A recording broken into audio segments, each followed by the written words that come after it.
Morning, everybody. How you all doing? It is Saturday, the 8th of August. It's almost another birthday for me. If it's not clear where my mind is at this morning, you're blind because it's time for some football, baby. That Hall of Fame game was on just the Thursday. It was on Thursday. I saw some of it. I didn't see it all. Shit, it's too late. Look, man, I'm getting old. By what is that? 8:30, 9:30. My ass is out for the count for real, for real. Every now and again, I may stay up a little later. I don't know what's going on in my mind, but I can't turn it off. So I might get caught up on that. But for the most part, cancel Christmas 8:30, 9:30. My Eastern Standard. My ass is out. So we have a full show slated for today. Number of things going on. Thomas brought up an excellent point. He wanted to talk about violence, homegrown, domestic violence, molestation, so on and so forth. We're going to parse that out. The molestation part, we're going to put that into another show. But we're going to talk about the physical violence in the home. Rashi wanted to talk about the food recalls and the like that are going on. There's been a huge spike in those here recently, and she definitely wanted to talk about that. There are there were some tight races decided on Tuesday. I was specifically looking at Michigan. The Muslim cat pulled it out. I can't remember his name off the top of my head. I have it written down. I'll go to that in a second.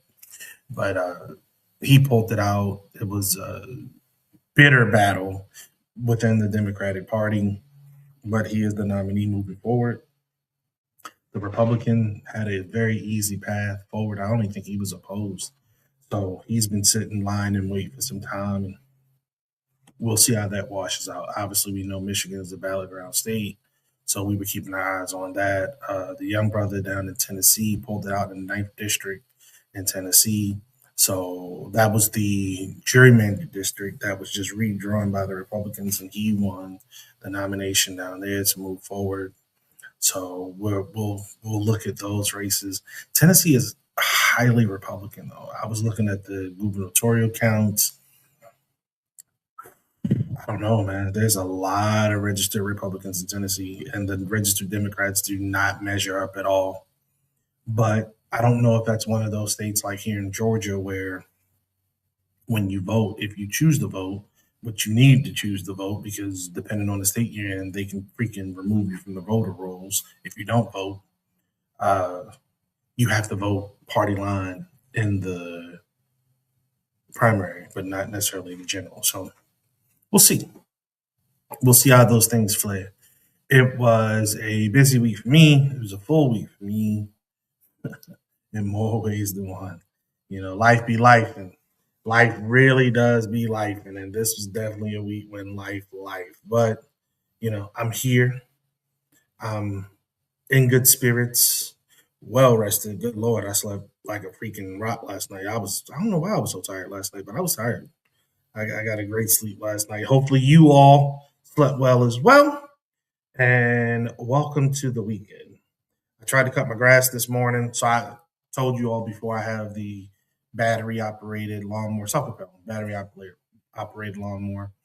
And I think I went out a little too early. It was maybe a little too much dew or whatever, because the battery looked like it was fully charged on the charger. Yet I get my ass out there. I was out there for about 10 minutes and the battery died. Two though, grass. I ain't been home to cut it, so grass is kind of hot. So I decided to come back. I have two sets. Decided to come back in. The other set was charged. I have the first set on the charger now. So right after the show, it won't be hot, but I'm gonna get my ass out there and cut the grass. Hopefully, it's a little more dry, and I can get much more of it done. Even if I have to stop again and finish the rest of it later, I'm cool with that. But it needs to get done. Like it needs to get done. I'm very much concerned. Well, that's not true. I guess the my vacation will be similar to uh, my traveling over the past couple of weeks. To be honest with you, because I mean I'll be gone for a while, but I ain't gonna be gone like forever. I just know when I come back, I'm gonna have to cut the grass. I'm gonna have to cut the grass before I leave, without a doubt, and then I'm gonna have to cut it again when I come back. this whole fine and shit when your grass get too high and yada yada yada. It's out of hand. It's ridiculous, but I understand that it keeps the rodents away. It keeps mosquitoes at bay. So, speaking of, I finally figured out a damn way to get rid of these spiders naturally. Now, I gotta go to the store today, give me a little spray bottle. I'm gonna get some.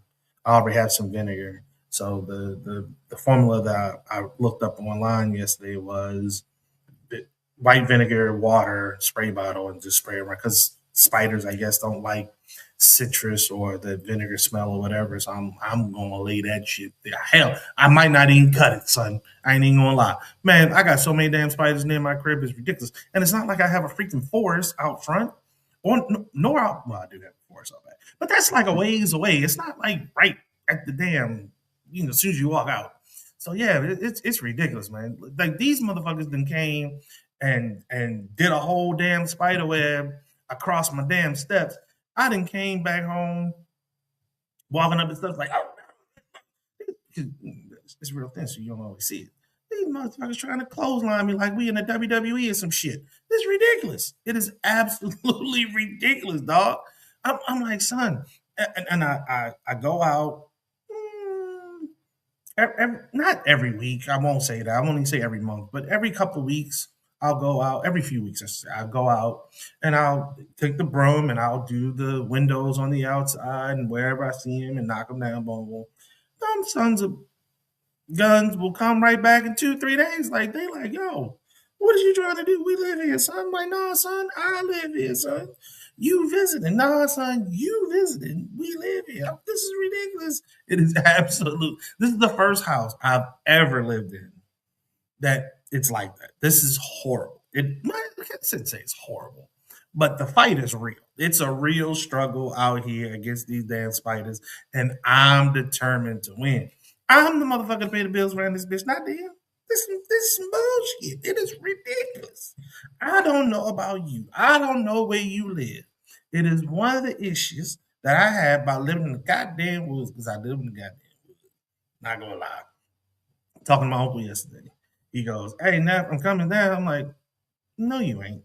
Yes, I am. I'm going to be in Augusta. Oh, Augusta from my house is like 3.5 hours, dog. That's not around the corner. That's like driving back to New York from Baltimore. Like, that's not around the corner, son. That's not something that I would get off work and do and then turn right back around and drive right back because the visit would be extremely short. That makes no sense to me. Hey, dog, you retired. You ain't got no damn job. Why don't you fly into Atlanta and then go from Atlanta to Augusta? You ain't got nothing to do. And he goes, I hate it when you write, but you're right. Like, dude, come on now. You're killing me, son. You're killing me. You know what I mean? But that's the difference. So let me finish that point. Then I'm welcoming Sister Rashi properly. So when we were talking, he was like, "Yeah, I'm googling it right now." But I said, "Oh, you been to my house before? Remember we talked about that last time you was at my house when you put that Google shit on, and then you was driving up." He said, "Yeah, I remember that. I remember that. Yeah, because I thought I was going to Douglasville. Dude, where the hell do you live?" I said, "Man, I do live in Douglasville. I just live on the outer limits of Douglasville." He said, "No, you live in outer space." Don't be disrespectful. Don't be disrespectful. You came to my house. You not to be disrespectful. You know what I mean? But that's what it is. Morning, Sister Rashi. How you doing? Did you go? Did you go back yet? No, not quite. I think it's going to happen either next week or definitely the week after that. I think next week, sometime next week, somebody they already just started the damn emails though. But I just look at them.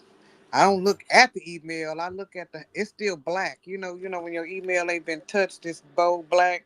Right. And I ain't unbolded it. I just keep looking. If it don't put the point, if they don't put the point in the subject bar thing, I'm not clicking on that shit. I click on it on the clock. On the clock. We click on the clock. We don't click clack on off the clock. But yes, I am gearing myself up. But more importantly, uh, I'm trying. This is not going to be an easy year for me, so I'm finna try to spring line some stuff and get it, not spring line, streamline, Spring line. some stuff and get it to where it operates. I mean, I'm already mostly there, but I was mostly there in a school that I know in my classroom because I've had Okay. the same classroom for about 2 years now, almost 3 years. So I know where to go. They put me in the, I'm a troll. They threw me in the corner. So Hmm.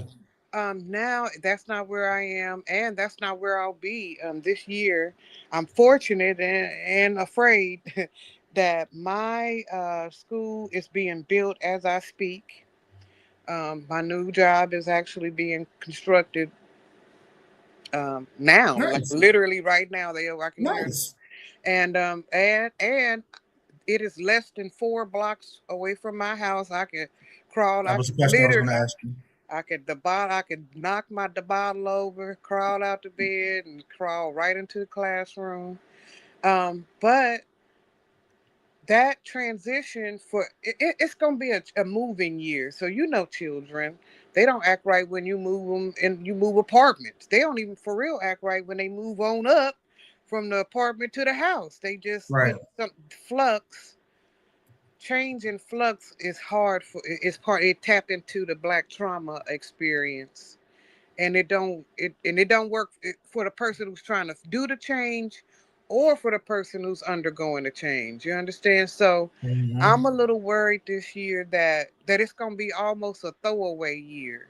Not throwaway because I don't think I'm going to be teaching anything. That's not it. But the amount of change and flux that we have to go through is going to make it an atypical learning year. And people gonna be tomorrow. How he supposed to remember his homework if he don't y'all we don't even know which building to go to, So Mm. I'm looking forward to seeing how, because I've never seen it. I've never shifted buildings before. I'm looking forward to see how my district handles growth. Because technically, this is growth. This is be a growth stretch. We went because we got $500 million. Okay. That's And so, nice. yeah, we bonded for $500 million.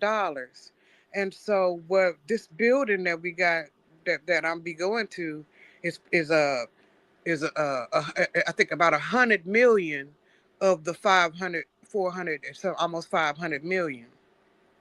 But it's a double-edged sword, meaning my school is going to be brand new and shiny, but it's not just going to be our school.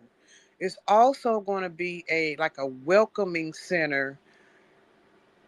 It's going to be like a Okay. depot for children. It's our foreign language hub. It's our foreigners hub.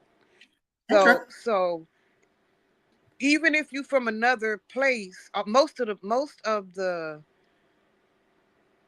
translators and shit are gonna be in our building, and Mm. they'll be surfaced. They'll be put to other schools from our building. So we're gonna get a lot of foot traffic from people who have no intention. It's gonna be a very interesting transition for me this year. However, I was told my classroom is gonna be very nice. They Okay. already put, the water's been put in there because it ain't nothing for a Kansas City science lab not to have no water. So look, don't get to look.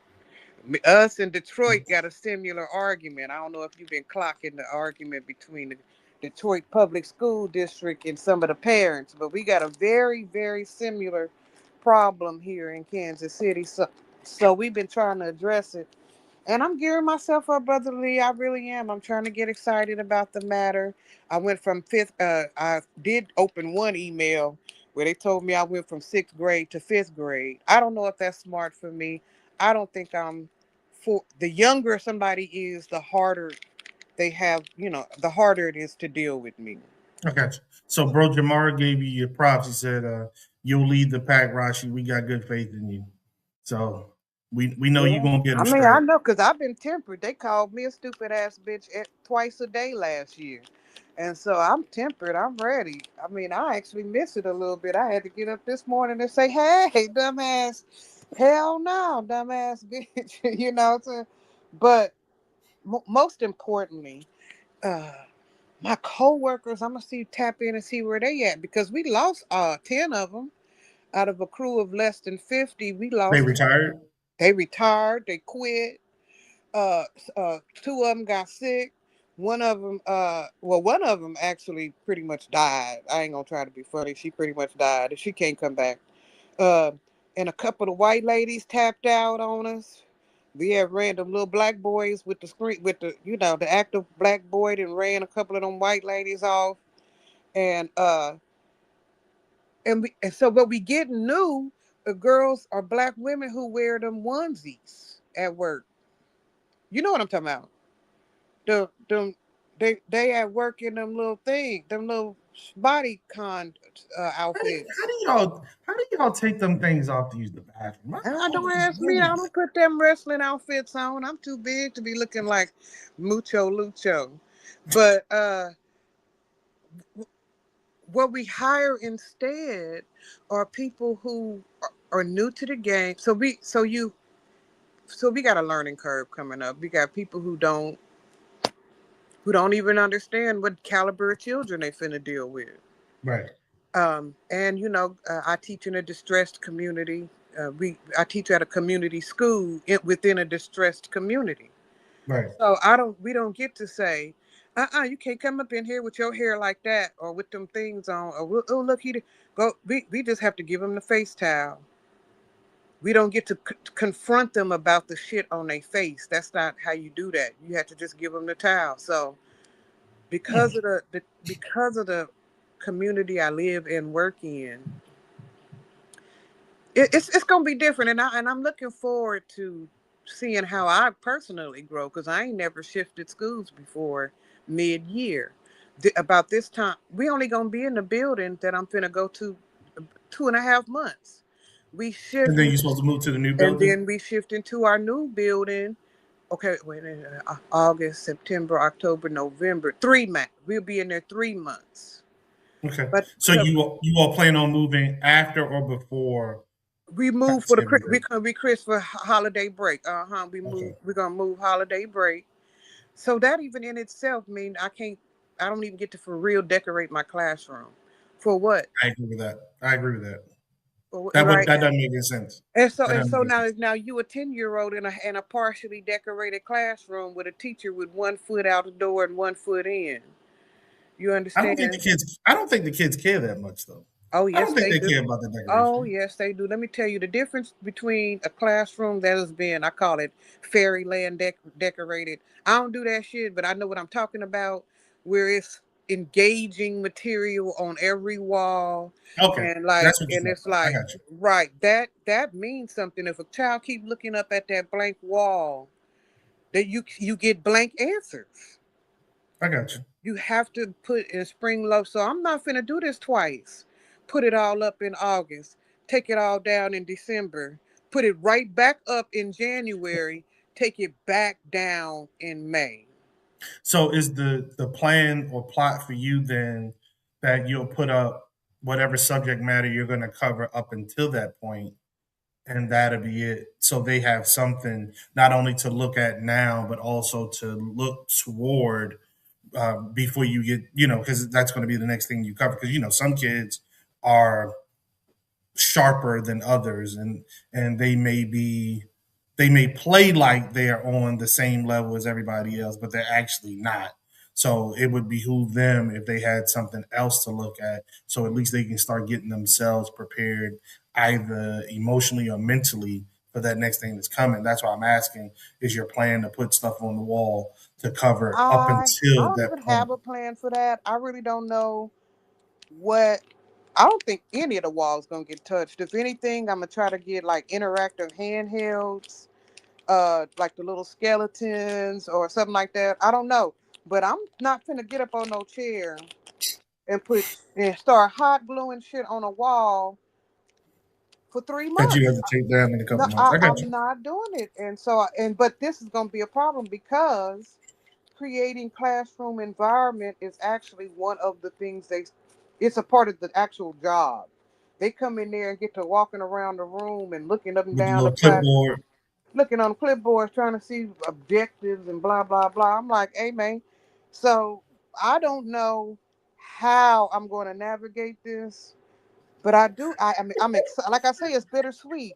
I'm excited because, like I said, it's a brand. I'm going to a brand new spanking brand new classroom around the corner from my house. And the rest So of my coworkers got to drive all the way from another district. so transportation wise, what does that look like for you? Does that mean you're gonna walk to school? If I Are do you anything else but walk to school, I'm gonna look retarded. It'll literally look like pulling out of my driveway, doing one turn, not even all the way down the block, going one more block, turning right, and pulling into the parking lot. all right? So not what I was asking was like, were you gonna get like one of them beach combers and pedal to school? Because Ooh, and get like a little electric, like a little something like just. No, I'm just gonna go ahead on and do with these extra 30 pounds that I decided to tack on, and I'm gonna roll my fat ass down this hill to work, and I'm gonna walk my fat ass right back up that hill from work. And I am so glad because see, cause the police stole my car, right? And I've been sitting up here. I was hoping you broached that. I was hoping you broached that. Okay, no, it's real. If you purchase something, right? No, I'm trying to say, no, come on, man. You buy something, right? Right? You buy something legitimate, completely buy it, Okay. but you don't have the permits to use it. Correct. Why does that mean somebody can take it from you in a way that you can't get it back? Well, you could get it back. You just have to pay to get it unimpounded. All right. See, that's why I'm saying they stole it. They know I couldn't afford that. If I could have afforded to get it And you would have had the permit. I would have had my But it's mine. But it's my car. Anyway, I'm not gonna go there with you. You don't. People don't be hearing me when I say the police steal. Um, No, we no, hear you. I. That's an excellent idea though, because when it get like super cold, right? Right. But I doubt. I'm finna become just a little walking person, and what I'm gonna do is now. What I am gonna do is shift my day. My day Okay. usually began with me at the gyms in a sauna so that I Okay. can get my mind right, get my bearings before I go and do battle. But because I live around, but that was because my work was farther away from my house. I was Right. going to have to leave a certain distance anyway. Now that my job is literally walking distance, most of my personal care is going to be put into the evening. So instead of me rushing home Oh, to you said call E and J? no, not E&J. I ain't that Oh, cheap okay. now. I'm a rum drinker. Quit playing. Uh, instead of me rushing home, instead of me, rushing home to pass out, now I'm gonna leave work and go to the gym. And I'm gonna get all clean and stuff the night before. Because right now my cleaning regimen is the morning of work, and I'm gonna have to redo my schedule to Okay. accommodate. So, but I'm looking forward to it. I'm not mad at all. It's just how scary it is for black kids to change up something. They don't I like don't it. think that's black kids. I think that's everybody. Most people don't like change, and guiding them through that is a exercise in trust. It's one where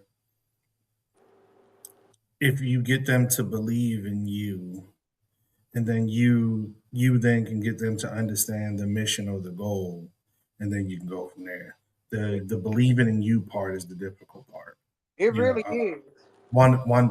I've did I have my bosses on the show before, or is the I don't think conversation? so. I got to think about that. I don't can't remember if I had everybody on the show or not. But leading as a black person, and I can only speak from the male side of that because I'm a male. I've never been anything else, but um, it's difficult at times because having faith in one another is a long, drawn out battle. And I know I've seen where it's not so much with other people. You know what I'm saying? I've led teams where it was mainly us, and I've said something the exact same way as the other person said it, and the observed behavior are two different things. When I say it, People got attitude. They want to ask a million and one questions. They dragging their feet. When the other person says it, they just do it. That's tough. That's tough to live with day in and day out. But it's the path that I've chosen, and I would choose that at any time because I like to help people, and even though they may disagree in the moment, I've had way more people call me later or seen me later and thank me for what I've been able to help them see and do. So, I get it, but yeah, the change part, man, the change element is tough for a whole lot of people.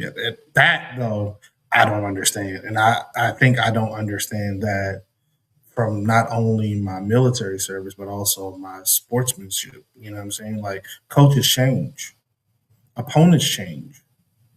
You just gotta adapt and overcome. When you're dead set or locked in on the the simplest things, and you allow those very small things to disrupt your whole thought process, you're losing the game. To me, that shit doesn't make any sense. It doesn't. I'm more focused on winning than I am on what you said and how you said it. If what you said is helpful to me, if what you're telling me is helpful to me, I'm more concerned about that than how you delivered it to me.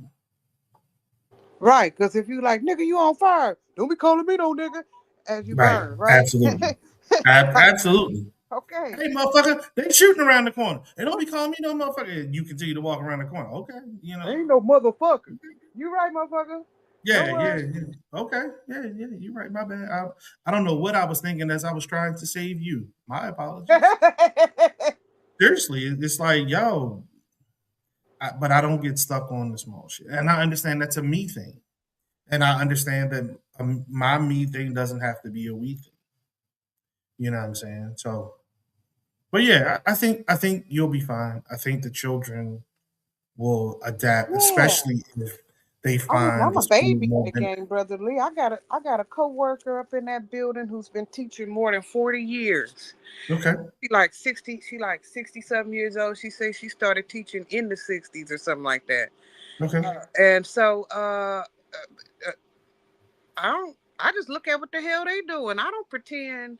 Here's the good thing about me. I don't have no while I can lead, brother Jamar, I lead from looking. I'm a collective leader. I'm not no one man knows. I don't never believe one man know hardly any goddamn thing. It's all a collective pile of information, and I am a collector. You know me, Lee.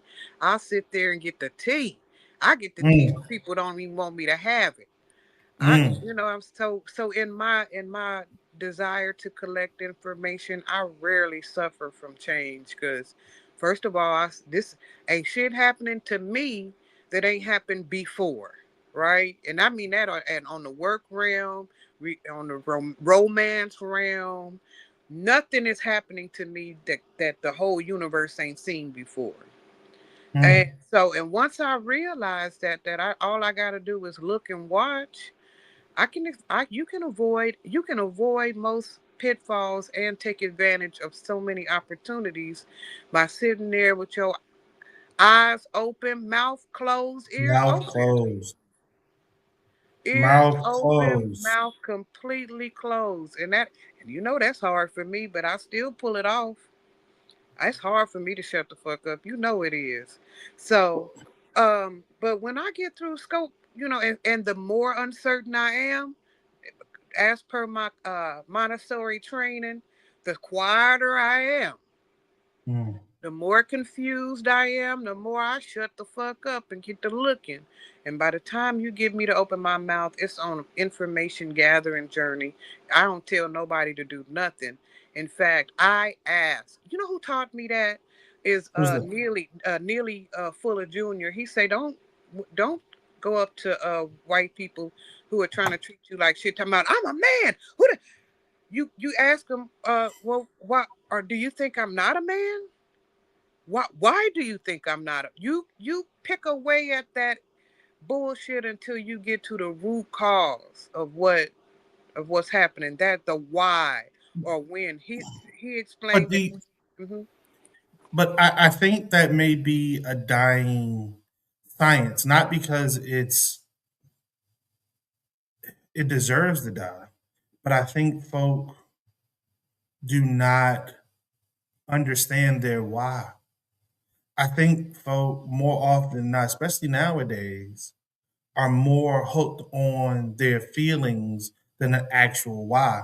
And they react or they act on, well, same difference. They act on their emotions more than the truth.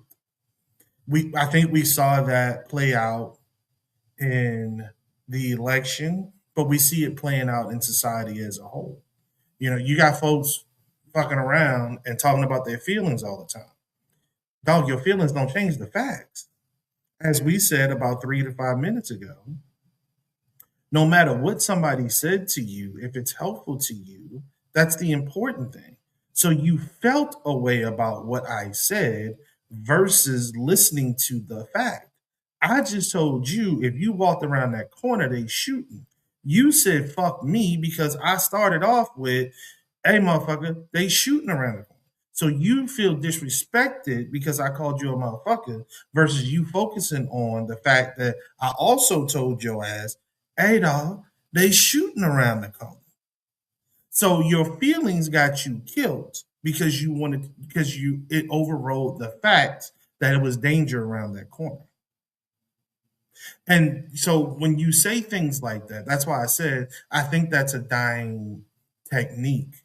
Not because it deserves to die, but because we have It's become so hard. emotionally. It's a hard work. I mean, shut up. I hate you, you fat black. Oh, why do you hate me? I hate you because you're black. Say What again? about this? What I'm saying. This is the art. This is how he taught me to argue. When they come out, I hate you, you fat black bitch. Well, why do you hate me?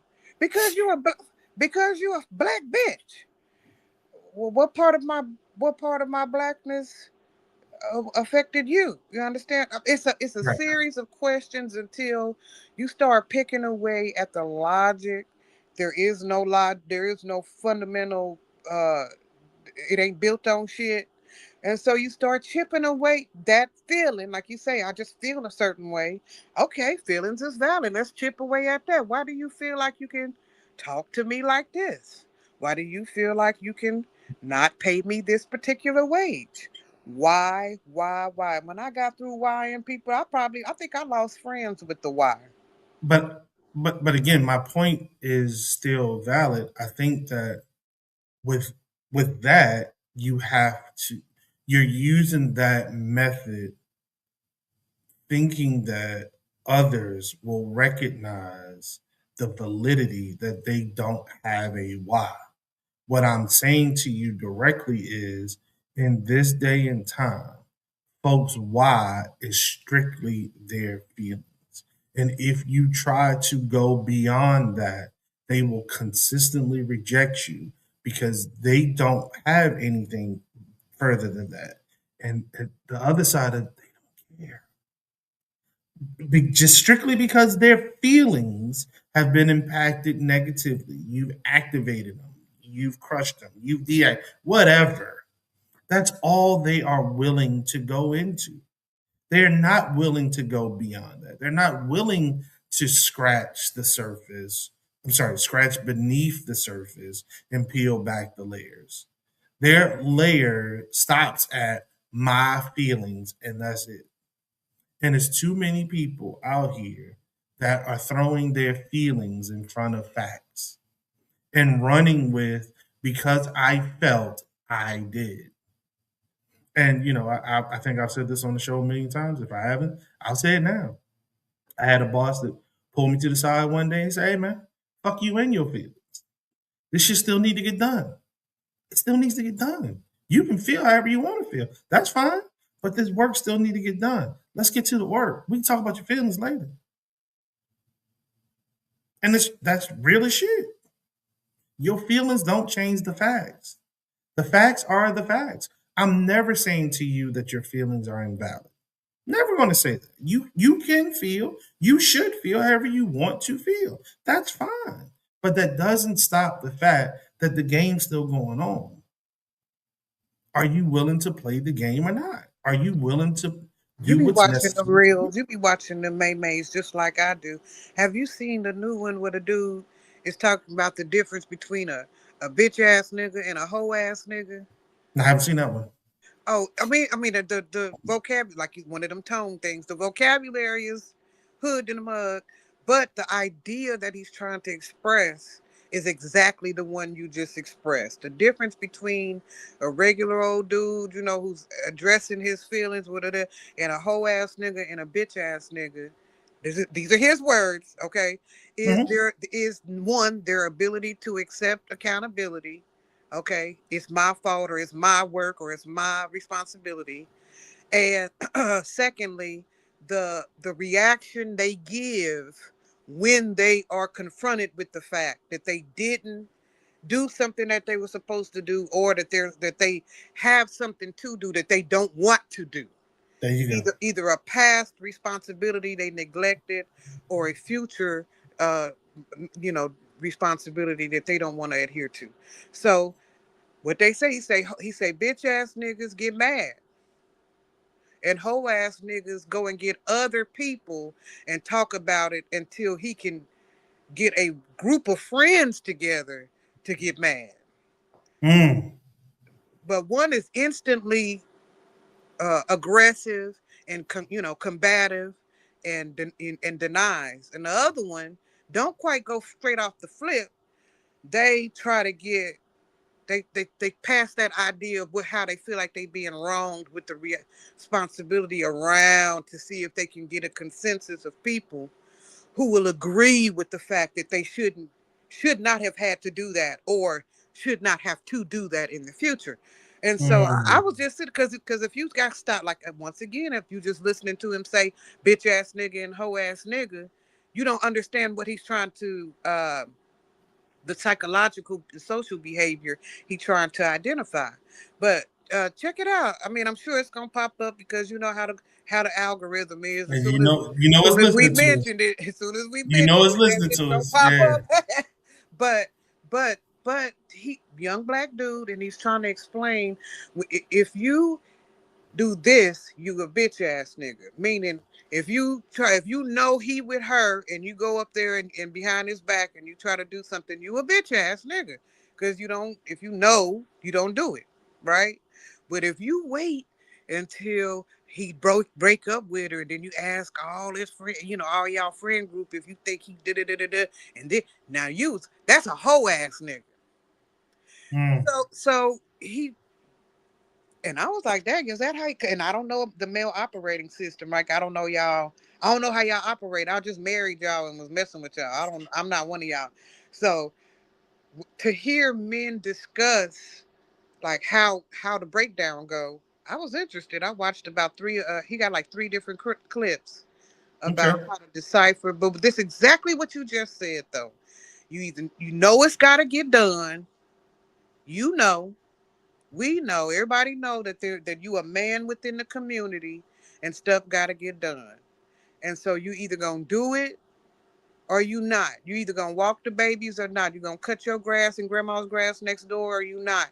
You gonna I don't know, man, Lee, because it's different. Woman's work is different. I don't know what man's work is, but you either gonna do it or you ain't.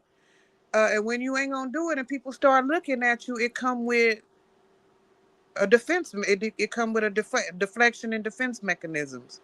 So Yeah, that deflection is the problem for me. Like, accept your shit, man. You know what I mean? Take it. You like you said, Rashi, you either you know what you're supposed to do. Either you do it, you did it, or you didn't do it. I'm not mad at you for whatever decision you made. Don't be mad at me for the decisions I have to make based off your decision.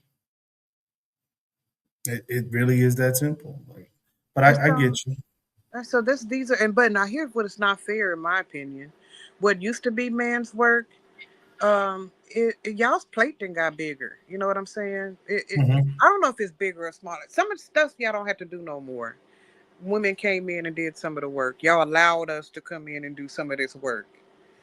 But then we put like other stuff on y'all. And what my favorite thing is, our new thing is, y'all can't be mean to us. Stop being mean to us. Stop being mean. Now I know why y'all being mean. We was tapping pockets and lying and all that. I got you. But the new thing is, oh, he toxic. He's over masculine. He's mean. Mm. He's a mean person. And He's so a we're big old now meanie. he's a big old meanie. So now we're trying to. We already said, oh, he can't do no. He can't change a tire or nothing. So all the men back in the day, in the 60s and 70s, they all had skills, right? You got a skill. But my son's skill level is low. We ain't ask him to change no tire. For him, we say, don't be mean to us. But you want a real man. But we want a real man. He got to fix something up in this I bedroom. don't, I don't get it. The shit don't always bounce. All right, let's get into it so we don't go too far off. And you had a great topic, waiting on Thomas to come if he's able to join still. Um, if not, I can cover a lot of the stuff that he wanted to talk about. But you wanted to discuss the Right. recalls that we're having with respect to Okay, because you're fruits. going to be skinny. Me and you are not going to have any weight loss Now, I've problems. lost some weight. Okay. Child, look, I didn't drop some pounds. Like for real. I put a shirt on the other day. I was like, oh, god dang, this fits totally different. I might not want to throw this away. I'm gonna throw it away. But because I look like that now, in 2 weeks from now, my ass will be whoop, all back the way it was. But the gut is really going down. I slapped myself on the gut the other day. I was like, damn, this ain't even a pipe dream where I'm holding in some wind right about now. This mug is really going down. I got about another, I'd probably say about another 10 pounds to go. Probably say about another 10 pounds to go. Your boy be, I still be too something. But Yeah, it well, feels different. all of us is about to lose some weight, brother, because of all these recalls. Mm, Because of all this food that is not being handled correctly, and so it has, or well, that's all it is. It's just food not being handled correctly. All right, so right. let's start at the beginning. If you eating in America, I think we about. I forgot to do that piece of research of how much food in America is American food. What would you say if I had to guess? Because I don't want to click off on my thing I'm on. What about Actually, American, like I how would much say American I would food say is most of grocery? our vegetables are. I would say the majority of our meat isn't. So I would say probably about 40%. Forty Will you do percent of me the a food that we eat favor? is actually American. Will you type that in the Claude and see what he say? Because I Yeah, didn't no get to problem. get. Cause for the food that we do have, we have, or everybody's supposed to have a regulatory system built around the food, right? You can't Hmm. just do whatever you want with food, or else you'll start killing people. And we've done that before. We've had, the whole reason why we have this Food and Drug Administration, or the United States FDA, the USDA. I'm sorry, I forgot what USDA was, but I know it's Department of Agriculture. The United States Department of Agriculture. It's because we needed somebody watching the food. If you fuck our food up, you cripple the nation. If you Right. play with a nation's food, that's you. All you gotta dump is something ugly in the water and start boo booing on the lettuce, and you can cripple the whole nation. Not to mention if you give that boo boo lettuce to the cow, then the cow, and then you already poured the thing on the fish, and so you look up, and you didn't have to physically touch one human. But you killed thousands. So we monitor that. We monitor our food because that's what intelligent nations do in order to keep civilization pushing and caring for all the people. So one of the things that happened under this latest vein of the Trump administration is he gutted that. He gutted those departments. If there was 100 inspectors, now there's 50. If there was 50 inspectors for a particular thing, now there's 5. And he made sure to spread these people's works out so far apart so that they cannot even recognize trends that could help us catch something before it even became a national situation. So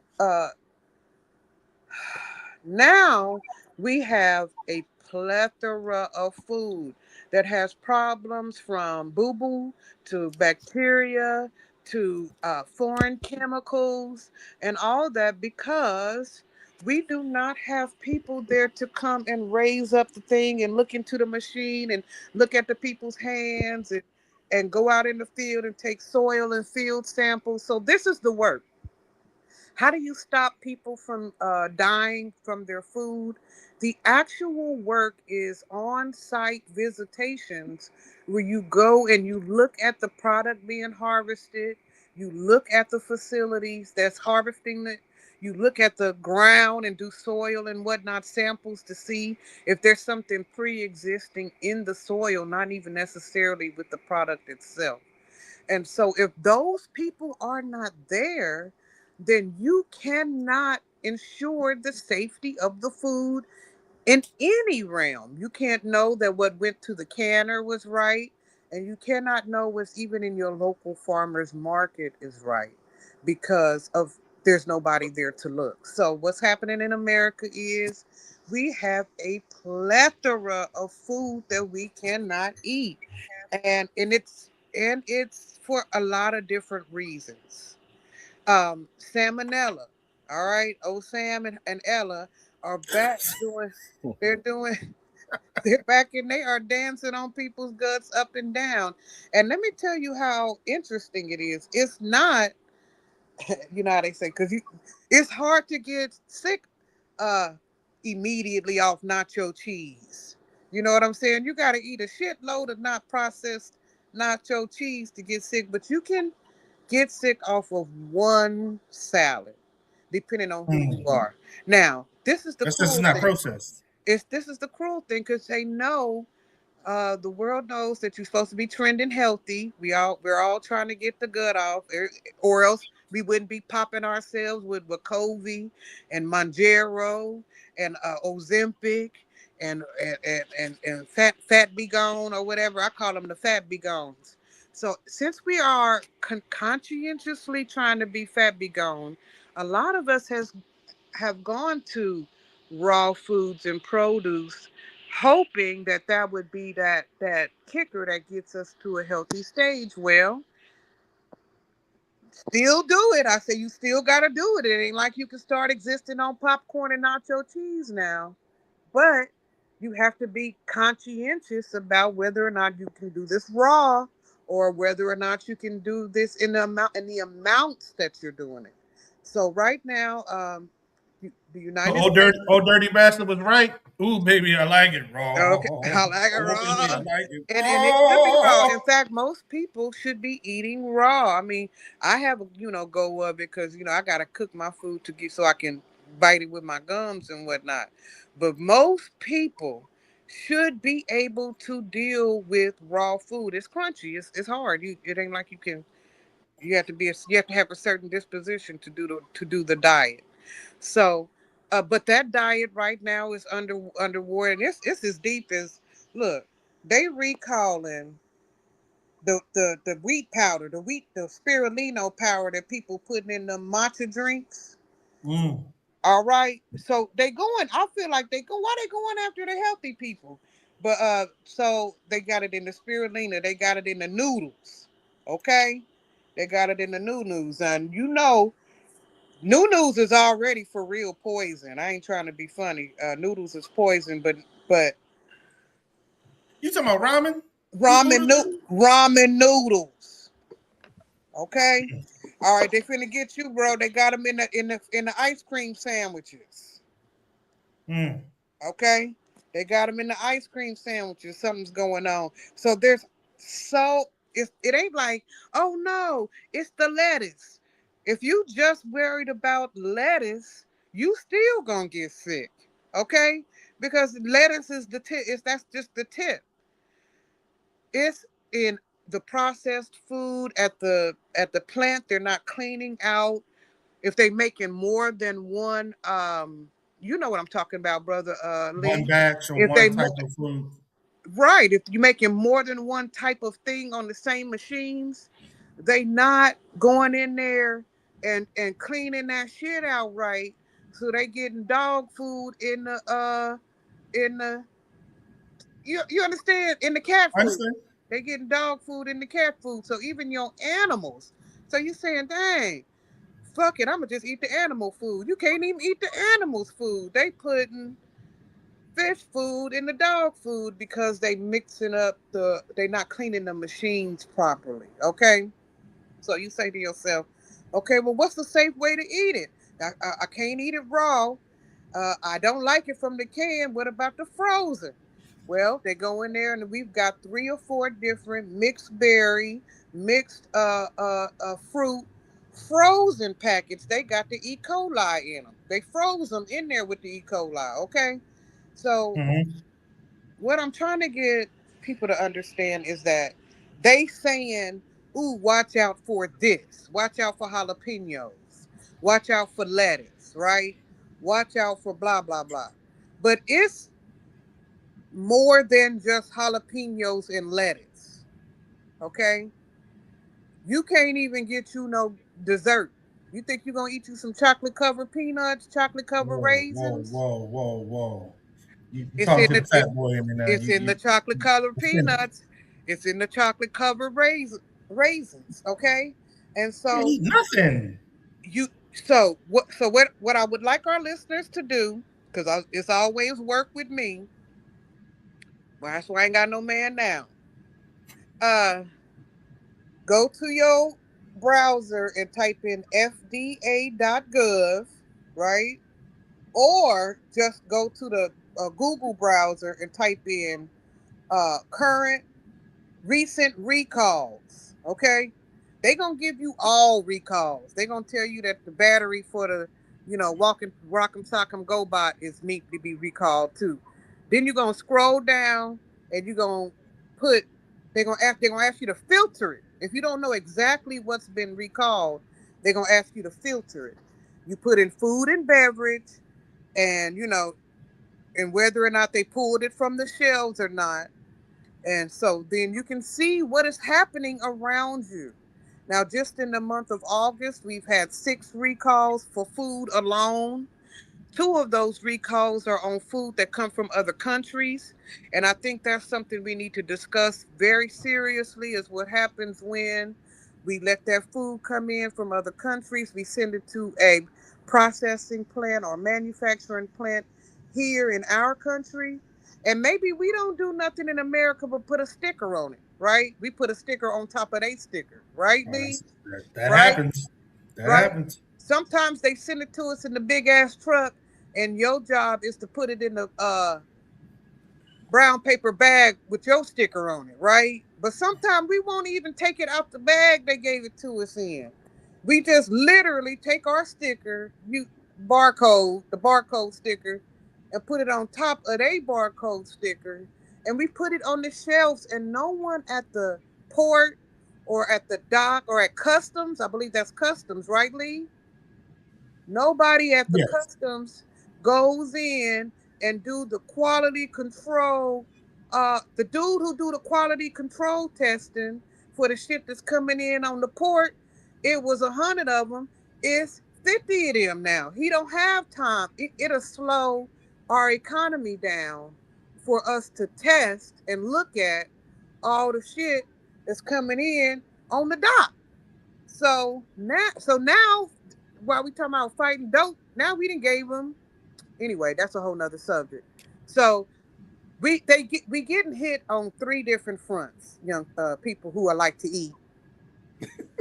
If you like to eat food in this country, um, I think it's everybody. it might be. I seen a few folded over people that don't look like they didn't done no eating in a long time. They just high. Uh, if you like to eat, you they getting you in the soil, the actual soil. They when they picking it and whatnot. Instead of allowing them people to use the bathroom, they making them work all day. They doing that Hebrew slave shit, and they boo booing out there in that field. They kicking that boo boo dust down the field. They kicking that boo boo doo doo. Even if the people ain't doo doo and animals are, and they not coming back behind the coyotes and the rabbits and shit and spraying the animal shit off of the plants. because it ain't enough. They don't have enough people to come back and get the boo boo off the food. You still got, so now you got to wash and cook your food. You can't do it raw. Then they getting you in the cannery, right?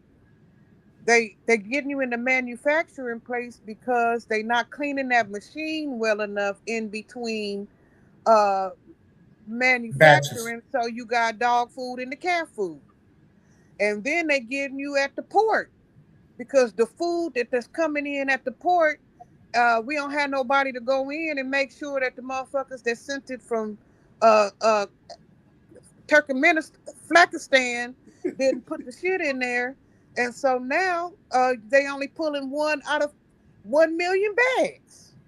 You know what I'm saying? So you don't know, and then stick the sticker on there, and that's why you getting plastic rice. Mm. If there is so much coming in on us that, as far as food is concerned, I don't think people are paying attention to just how difficult it is to eat a decent meal in this country and feel like all the components of it are there for your benefit. Even if you call yourself eating healthy, even if you call yourself eating a matcha, a double frappa rapper matcha latte spirulina frappalina or whatever, that shit got recall on it. It's got, so just be mindful by going into that recall. Look, we still don't, and here's the last part. Even the damn recall list can't be trusted because you can't put nothing on recall till the dude that we don't have do the motherfucking test on the shit. So Okay. it's stuff we eat now that they gonna recall in a month. But when the white man finally get caught up on his paperwork, It is tough out here. I mean, you're right. The administration came in with a hatchet. They killed oversight. They killed a lot of regulatory functions that agencies had. So I agree with that. This is a time. I haven't seen this many recalls back to back in ever, to be honest with that I can remember. Usually, you get more vehicle recalls than food recalls, but for whatever reason, there have been a lot of food recalls here lately. So, um, I am thankful that we have caught what we've caught. It should not have gotten to that level, and I agree with you, Rashi. Like, had the administration not been so hell bent on cut off these folks or cutting out these folks, we may not be here. This stuff may never made it to market at all because it should have been stopped through inspections before it even got there. But uh, I mean, just hopefully, the really very nothing. The meat got the hookworm in it, right? The beef got the hookworm in it. The yeah, fish and the shrimp already had a little mercury in it. No worries, I like mercury. But now they trying to roll it up with the Fukushima. That Fukushima sauce is in there now. They testing that shrimp. You know what I'm talking about? When the Japan's blew their reactor or whatever, yes, so they dumped all that. We agreed to let them do what I call a compassionate release. You know what I'm mm, talking about, brother mm-hmm, Rodney? You know what I'm talking about? They Yes. mm-hmm. took that shit and went straight into the middle of the Atlantic Ocean and let it go like a little boo boo, right? And we said, Pacific. But I and got you. we told them just boo boo a little at a time. Okay, so now we finally, the dude Larry finally got up on his paperwork and he tested the fucking shrimp, Larry, and now Larry said, "Oh shit, pull them." That's why they pulling the shrimp. It got the Fukushima in it. I know Okay. I sound stupid, No, but I know no, what I'm you don't. talking about. It's not about you sounding crazy. It's the It's the narrative delivery. that you It's the develop delivery. around it. And that's the funny part. Okay. Cool, So cool, that's cool. why now. But this is how they getting us, brother Rodney. But I just bought 20 big ass shrimp for $6.99. Them mugs is juicy and big, but I know they Fukushima. That's why they juicy and big. That's right. And that's why they was 6.99.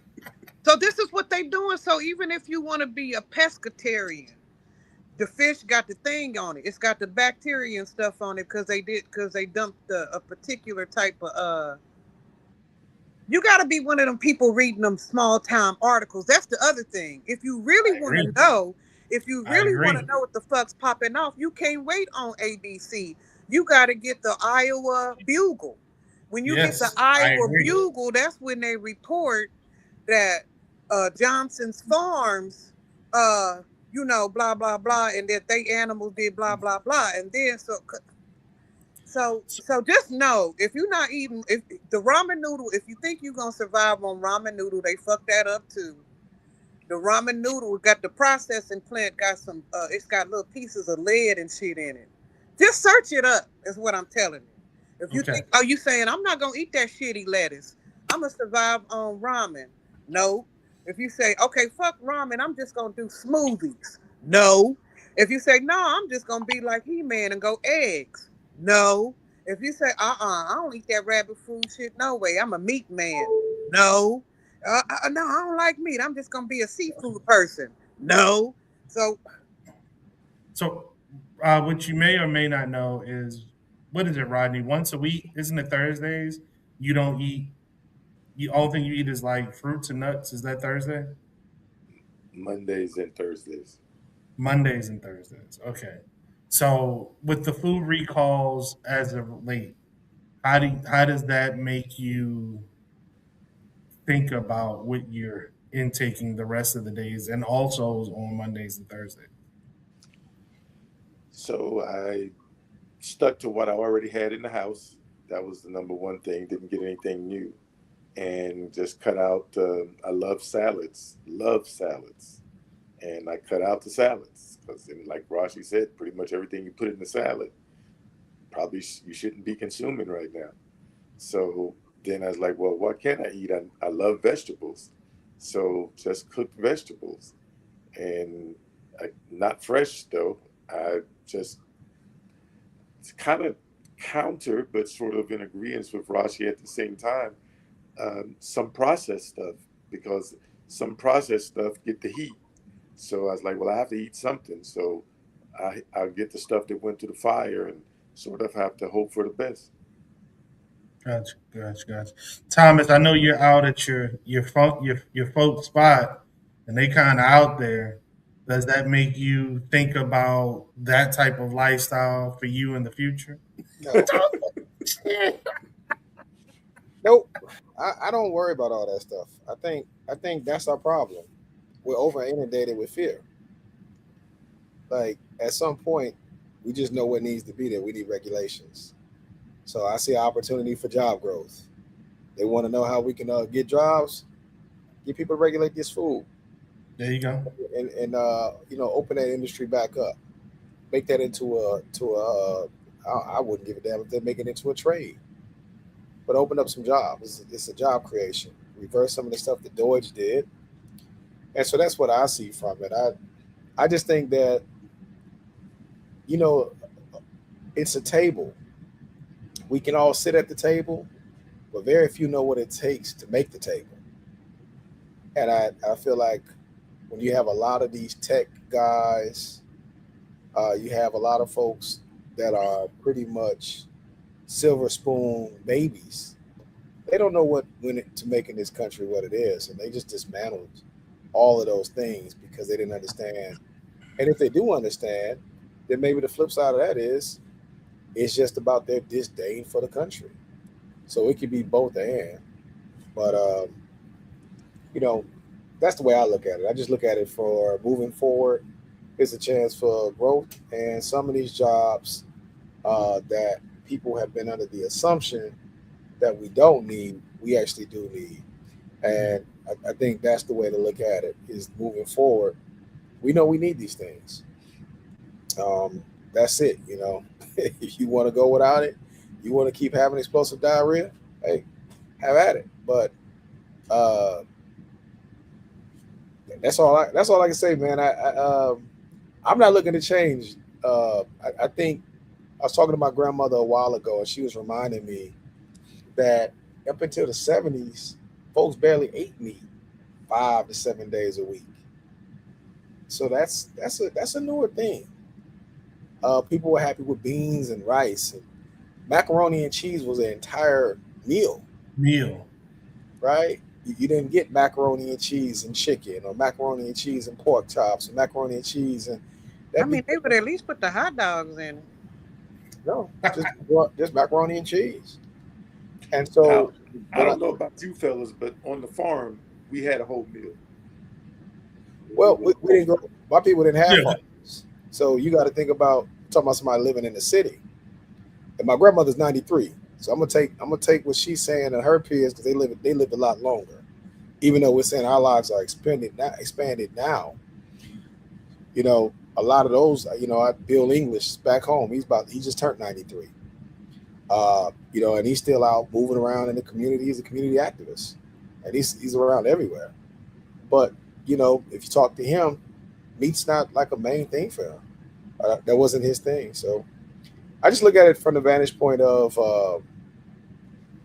the Trump administration fucked up the country, and there's just no way to get off of it. I don't.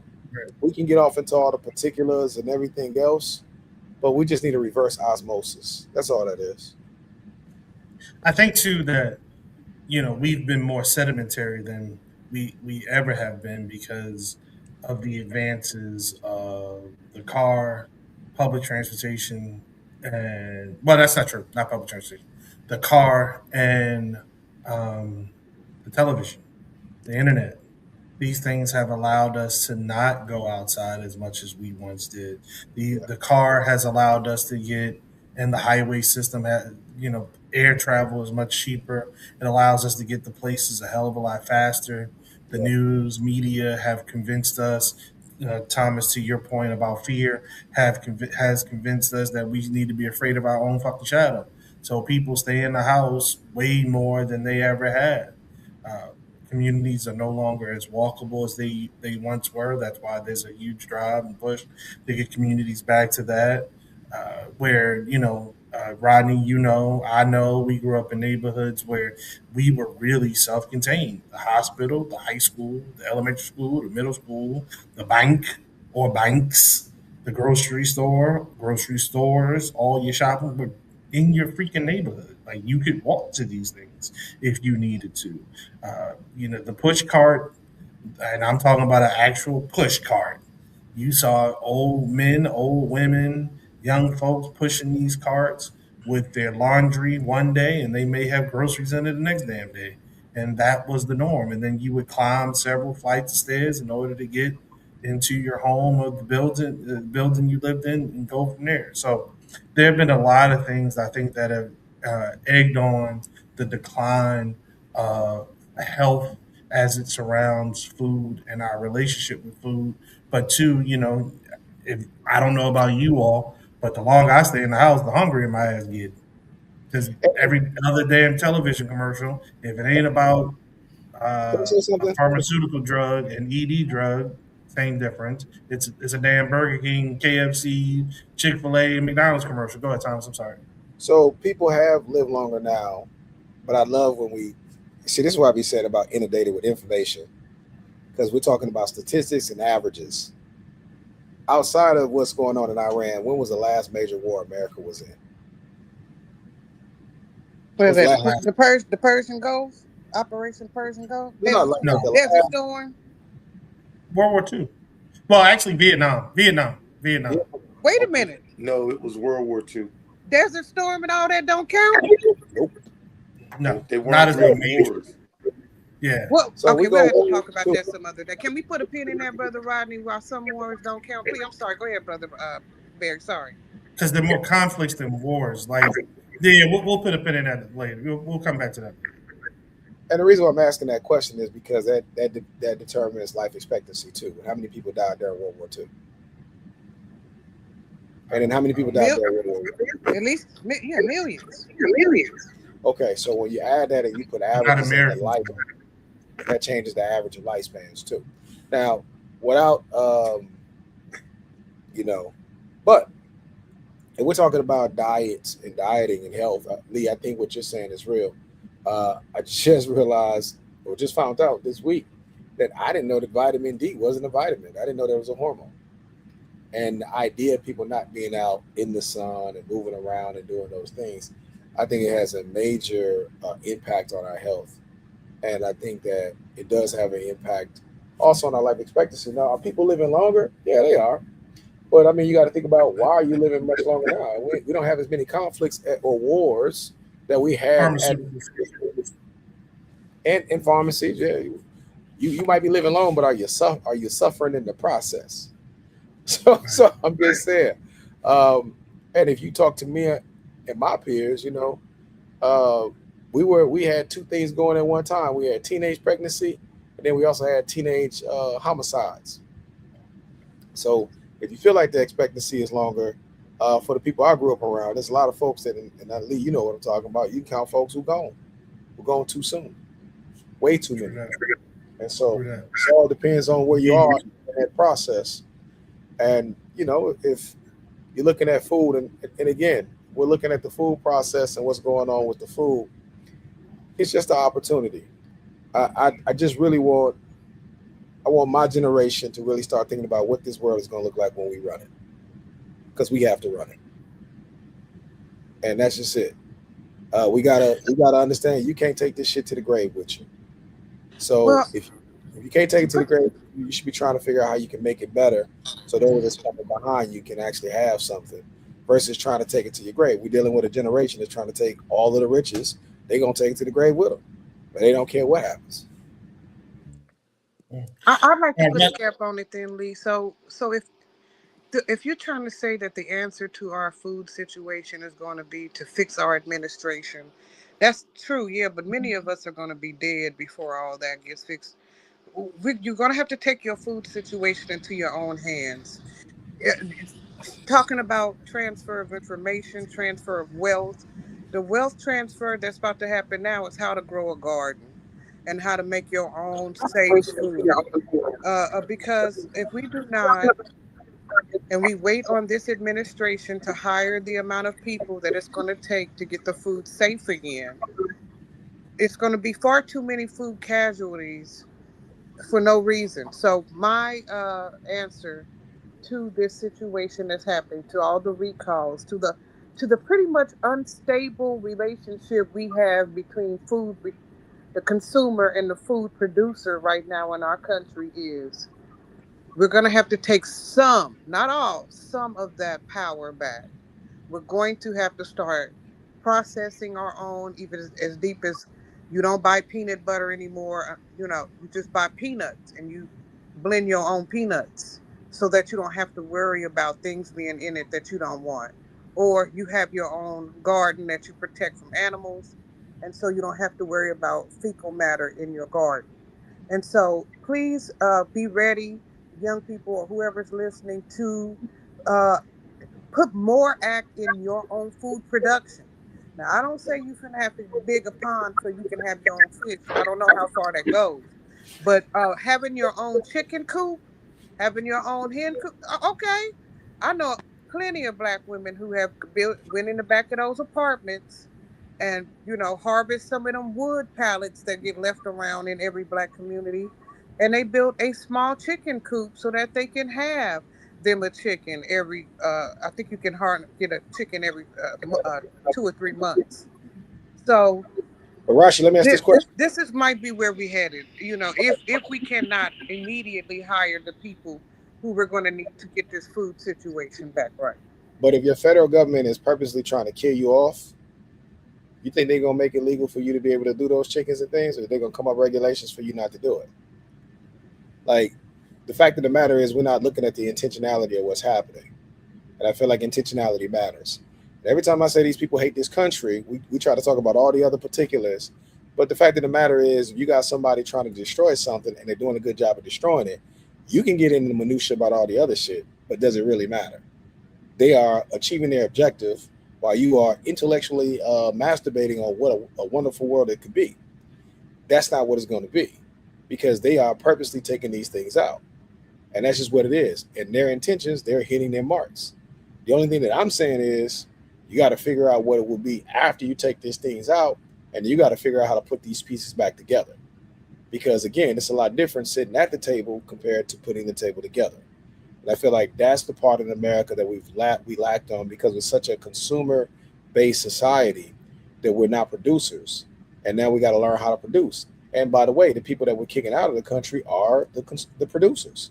The producers. You're kicking the producers out. So if you want to know why you got explosive diarrhea because of the lettuce, you got rid of the producers. If you want to know why the farms are going through all these problems, it's because you got rid of the farm hands. So we have to ask ourselves if this is the even exchange in the ecosystem amongst humanitarians, then we should let those people come in that can tend to those farms, even if they're crossing the border. They have a skill set that most Americans don't have. Does not mean that Americans should develop other skill sets, but if you're saying that you're a superpower, you can't necessarily go back to treating everything like it's a third world country neither. So, but thanks Trump, thanks Elon, and the rest of those nerds, because this is really revenge of the nerds. Speaking of, um, to get and move the conversation more in that direction, east and north, Congress has called their recess for 5 weeks. The funding of the government resolution just passed. Obviously, they were trying to get that in and under the radar before the midterm election, so it wasn't anything hung around their necks as they being the Republicans try to hold on to control of both the House and the Senate. But those things are being challenged not just through the electorate, but also through some bonehead behavior from some senators. Thomas wanted to talk about uh, domestic violence, and it really centered around Congressman Max Miller. Thomas, I'll shut up and let you lead. Well, the Max Miller situation is an interesting conversation. It intersects in three different things. Here is the three. The first thing is domestic violence. Because Max Miller has put a gun to his ex-wife head, allegedly, in the process of throwing scalding hot water on the ex-wife and the daughter at the same time.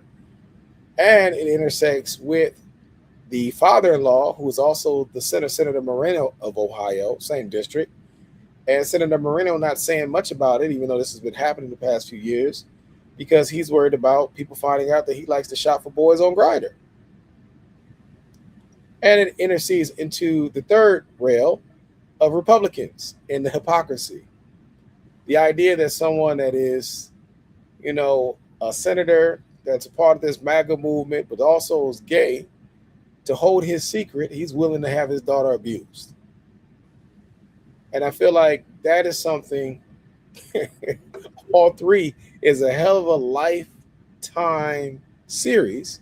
But if we're talking about domestic violence and the amount of abuse of women that are taking hands at the Republican Party, I think that needs to be studied, because this is not the first, this ain't the second, this ain't the third. I think this is the fourth one we've had thus far this year who are in elected positions.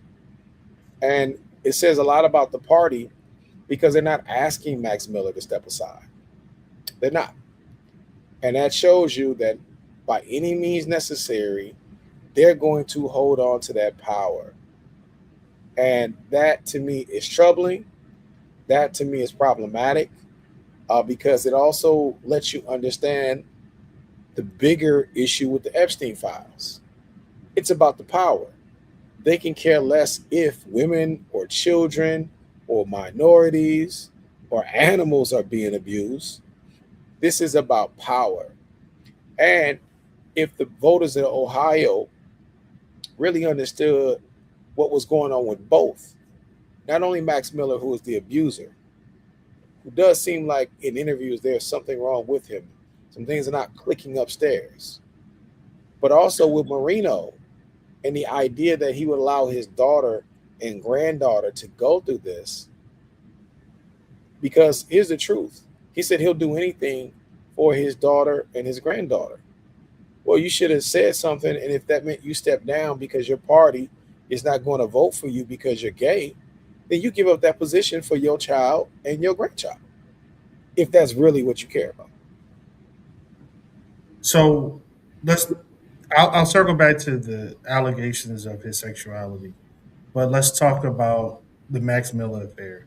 Not only is he alleged to have thrown hot water at wife, his ex-wife. I'm sorry. He's also alleged to have thrown her up against a wall, like you said, holding a gun to her head. Hmm. CPS was called out to investigate why the daughters, he and ex-wife daughter, her collarbone was broken. Though local police did not find conclusive evidence, um, they labeled Sure. it specifically as insufficient. A leaked body cam footage showed the CPS noting a bruise resembling a handprint near the injury. He being the Congressman Max Miller, accidentally released a naked picture of his toddler daughter during a live stream, which was supposed to show his vindication. Additionally, if you don't remember, he and Stephanie Grisham, who was the former White House press secretary, she accused Miller of physical abuse during their relationship, and she filed a temporary restraining order against him after a lengthy legal battle. High school classmates came forward with information about an instance in which he threw a girl out of his room, causing her to fall down a flight of stairs. His former father-in-law called him unfit for office and a danger to his family. Mike Johnson, to your point, trying to hold on to power, has called the allegation serious, but asked that the Congressional Ethics Committee continue their investigation and then he make a decision after that investigation came to completion. Now, there's a Trump has publicly I'm sorry, publicly referred to the claims as just allegations and opted not to call for Max Miller's resignation. As of yet, his campaign is suffering. A local Republican group was had him as their headliner for an event, and they canceled that event due to concerns of safety and uh, they were receiving threats. Democrat Brian Poindexter is now leading Miller by 14 points in the latest poll in that district because of these allegations. All of that to say, I saw an op piece that said Max Miller knows that these uh, um, these allegations do not mean the end of his career, and that's the sad part. What you were getting to, Thomas. This is not the first time that something like this has happened in this election cycle, and folks have been very hardened by the support that they've gotten along the way. This is a opportunity for all of us to peek into inside the inner workings of our Congress on both sides of the aisle and see what these folks are about. When allegations have been levied against the Democrats have forced their candidates out. We had such in what was that, Maine, not too long ago, when the one cat that was leading the polls, they forced his ass out right before the election. They had to scramble and find a replacement candidate in order to put on the ticket. Um, there have been others that have resigned along the way for whatever reason. These Republicans have chose to demonstrate the same fight and denial tactics that POTUS has displayed, and this is where it leaves us. But I say again, these are the folks that say they are about law and order. These are the folks that say they are about family. These are the folks that say they are about protecting children. Yet this is what they show us. What do you pay more attention to? the verbiage or the actions? That's the question for the American people as we go forward, not just with the midterms, but as we turn our sights to 2028.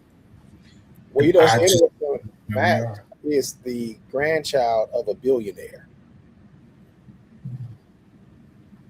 So Max got juice, baby. Mm, Max got money. And his father and his mother are embedded in that area of Ohio. So you can't just get rid of old Biff there. Biff got money. And that's what this is about. Biff could his family could spend checks to wreck a whole lot of stuff if folks don't look the other way for Biff here. I'm mm. saying Biff because we're talking Revenge of the Nerds here. Right. I was with you. Yeah, right. So who is this new attorney general then? Because he in the game too. He in the game. He in the nerd game too. Why would they hire him? Well, that's this different than Marine. This is different than Miller because Miller is not Trump's personal lawyer. That guy's Trump's personal lawyer. What it is with Miller is that Miller is committing things that typically you want to distance yourself from. Uh, Blanche he's kind of like the accessory to the crime for Trump. He covers the body. He's the cleanup guy. So that's the difference between the both of them. But what I'm saying with this situation with Miller, and you're right, Lee, about them talking about being a party of families, the party of morality, and all of these things that they've espoused for so long, and also the anti-homosexuality party too. Let's keep this in mind because the reason why this was able to go for so long is because the father-in-law is a closeted homosexual. Okay. So let's dig into that. All right. So back in 2008, Allegedly. there you go. An Associated Press investigation revealed that the profile seeking casual encounters with men on Adult Friend Finder was created in 2008 using an email account tied directly to the center. One of the interns came forward and said that he created the account as a prank. It has been maintained by the campaign and the legal team of the senator that this is the explanation for said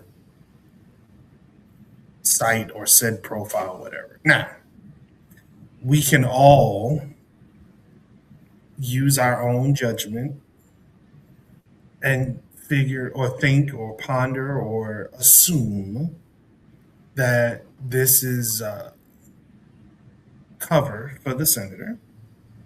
I think that as pressure gets applied to Max Miller, we may know more and more about if it was just a prank or if he is willing to spill the tea about his father in law, um, whatever that tea may be. But yeah, again, this stemmed from an incident in 2004 when the profile was created. The story ran in 2008 from the Associated Press, and that's where we are right now. It is alleged that the email account was tied directly to the senator, and again, a intern on the campaign came forward and said, "Oh no, I did it as a prank." But Yeah, because the son-in-law wouldn't know you. I mean, this is. eh, I mean, because that's how guys joke. We joke. correct. We're gonna set you up a grinder account, Yeah, and for real, we don't joke like that. the whole nine, and the whole time Guys don't joke. your daughter getting the shit kicked out of her, and you ain't saying nothing. But it's because of the prank that you really ain't saying nothing. Why this congressman is doing this to your daughter, right? Because you just going along with the joke, because it's a he ha ha type moment, right? Rodney, Uh, you played the joke on somebody like that, right? You set up a adult friend finder account for him, with the email address. I mean, this is common, right? It's a prank, right? This is what we do, right? You didn't check yours lately? That's what I was about to say. How many transactions on that motherfucker? Cause see, a prank, I see men being silly enough to do that shit. But how many of them? I No, just do. I not no, because it's not no. not. Not But how black many of men. them how many of them transactions is on there? Because now we talking about something else. Rashi, Uh, if you're a senator and somebody that is your aide played that on you, you would not only fire that person, but you would bury that person so deep that that person would probably be on suicide watch. For And you real. got to understand, That ain't cool. this is the Republican Party. Why would you run that joke, and why would he allow that joke? That would show a sign of weakness in the senator for him to allow that to take place. And he doesn't have to be homophobic or something, but you know your party, you know your party principles, and everybody that's working in your office, they supposed to tote that line. And if they can play with that line, then that's what it is. Now, I don't think it was a prank. I think they found somebody who they gave $100,000 to donate $8,000. That's just what I think. And that person, it'll be favor for that child somewhere down the line. They overlook that person because they came up with a good lie or tried to with a good lie for the Senator Moreno. Again, the question is, what will we do for power? Because the sin is not him being gay in this situation. The sin is to allow somebody to beat on your child and your grandchild because you're hiding the fact that you're gay. And I feel like that's the part of the story that really matters. not the part where you broker somebody's sexual orientation until and then hurt their child. He's the villain.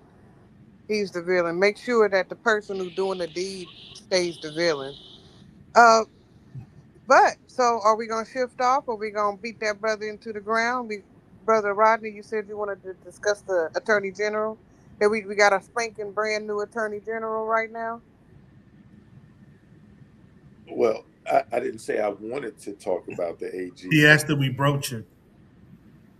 So it, the AG was Blanche was confirmed 50 to 49, straight down party lines, with the exception of two Republican senators defecting, Collins and who was it? The sister from Alaska, Murkowski. Mark Murkowski. They were the only defections. The most surprising thing about this for me was Fetterman stuck with the damn Democrats. He didn't defect and vote with the Republicans. Um, I always thought it was He going to go didn't down. have to because they had the votes. I got you, but I always thought it was going to go to party lines, and it did. It went exactly how I thought it was going to play because the two holdouts were the ones that were keeping him from crossing the line, knowing that they were going to have two defections.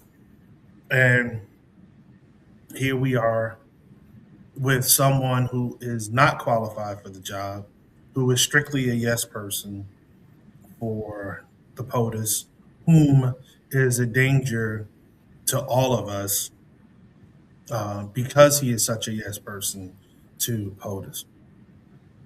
I fear that as we continue this trend, this deadly trend, literally and figuratively, of black bodies coming swinging from trees yet again, like it's the fucking 1800s, that justice will not be served, especially to those of us that look like us. I fear and wonder how deep these folks will run us amok and astray from the trajectory that we have been on for the past 50, 60 years. Not one that I would say a reconciliation, because I don't believe that is fully possible yet in America, but at least one of some degree of appreciation and or respect. They have not they have not shown that to anybody or anything that has not agreed with them in any shape or form. The fact that Trump ordered panels put up at museums saying that some of the displays are not totally accurate is ridiculous. Um, but this is what you get when you have the rogue state that we're living in. Right, Rodney, you can say it. I was going to stop and come to you anyhow because your reaction about the other thing I was going to say. I said so. What's your thoughts? Well, as you was, I guess, musing about them and what they're going to do, 45 wrote, I believe, two executive orders mitigating birthright citizenship, even though the Supreme Court told him not to. And he has kids in concentration camps, even though the courts told him not to. Um, it's not about how far they're going to go, because they're going to go as far as they can go. It's about how, when are we going to stop them, because they're not going to stop on their own. Stephen Miller says we need to have over 100 million less people in this country. Well, if you allow people to die from lack of vaccines and food illnesses, and you're deporting everybody and their brother, I remind people that Black people got their citizenship, it's birthright citizenship. Otherwise, would be African.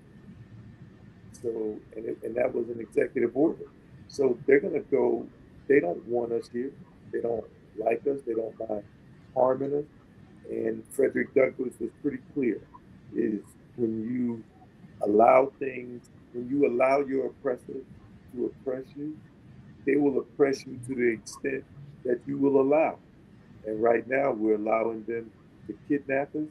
We're allowing them to brutalize and victimize us. We're allowing them to take our First Amendment rights, our uh, Fifth Amendment rights. Heck, we're allowing them to take now our 13th Amendment rights as they move on to 14th and 15th. So they're not stopping. They declared war on us. I think we should, no, I know we should recognize that a war has been declared on us. And every time there's another body found swinging from the tree, and not just that, but that's just an example, that's another casualty of war. And we should call it what it is. Besides the vote, what do you see a counter being to that war? Step a little closer to the mic too. The power has always been in the people, and the people have to realize they're the power. The elected officials are not our leaders, they're our employees. They're supposed to do our will. So, as always, I'm a large proponent of education. We cannot expect people to do what they don't know. We cannot expect people to know what's not taught, what's not demonstrated.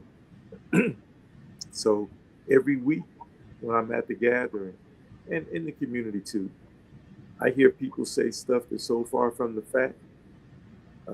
We don't, we have to control our narrative. We have to establish our narrative. That's why podcasts and streaming platforms are getting so popular with younger people, is because they feel like they can, you know, those people they know, and they can get the truth from them. People even said they come from the gathering so they come to the gathering so they could hear what's real, what's fact, something that they could quantify and qualify. So education and information, which are two things that are under attack, and education falls under history. These things are under attack. School boards, that's going to be one of the most important battle arenas this coming school year. But are we there? Black people have to get in the game. Now, it doesn't have to look like it used to look, but Black people need to get in the game. Well, I mean, I don't even think they know what the game is, and why what just happened is not a good thing. So, okay, just hold on 1 second. The Attorney General represents the United States in legal matters generally and gives advice and opinions to the president and to the heads of the executive departments of the government. Okay. Also, if shit get real, they go in front of the Supreme Court, and they, put the case in front of the court so that we can have uh, change within the nation, right? All Mhm. right. So essentially, this is a legal office. This is a these are lawyers who get this, and Todd Blanche is it, if he can represent. I sound like I'm on his team, but I'm not.